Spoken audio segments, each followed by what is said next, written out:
my pan, I have 1 tablespoon of coconut oil. I'm gonna take my shrimp, which I peeled and deveined. I'm gonna put it in the pan, and I'm gonna cook it 1 to 2 minutes on each side until it's pink and opaque in color. So I'm gonna put these all in. This is about a pound of shrimp. It smells good. I love the smell of coconut oil anyway. I feel like I'm at the beach. So it's all in, give them like a minute or so on each side, depending. You don't want them to overcook. Nothing worse than a rubbery shrimp. So there's a lot of things worse than that.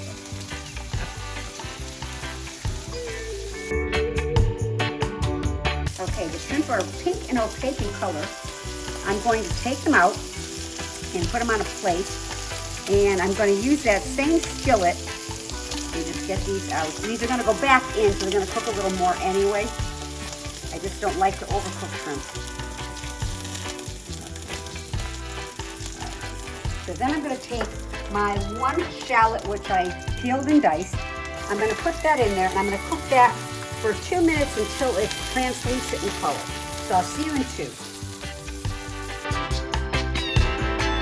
Shallots are translucent. I'm going to add 3 cloves of garlic, which I've chopped, and 1 inch piece of fresh ginger, which I grated. I use my microplane because it's easier to grate it that way.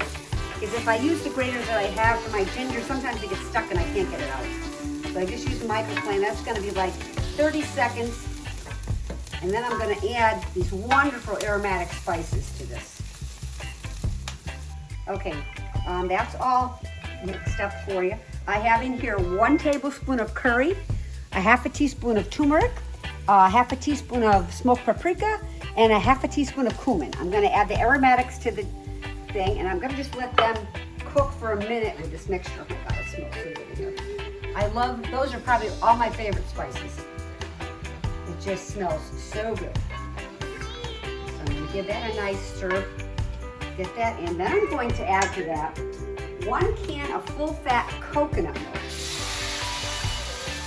which I did shake before I opened it up. To me, the cream is the best part of the whole coconut milk. That's okay. I'm going to give that a stir. And then I'm going to add in something, fish sauce. I don't know if you've ever heard of fish sauce, but I'm going to add a teaspoon of fish sauce.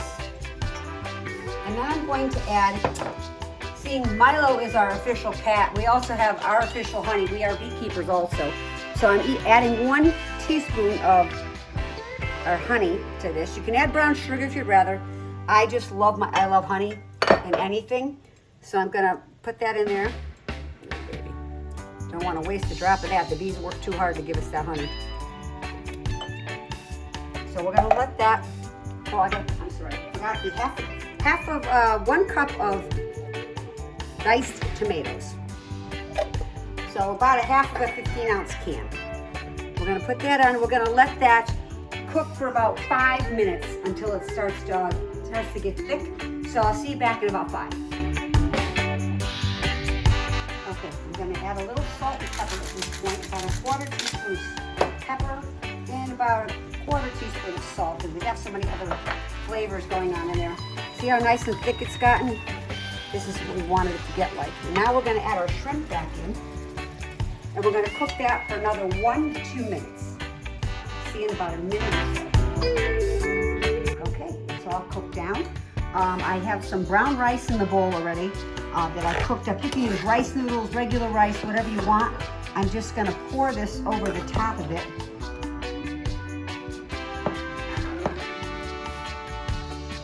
Get all the deliciousness in there. The only thing I did forget to add was a little lime juice. You can put a little lime juice in it or a little cilantro when you're done. But other than that, that's the recipe. I'll see you next week.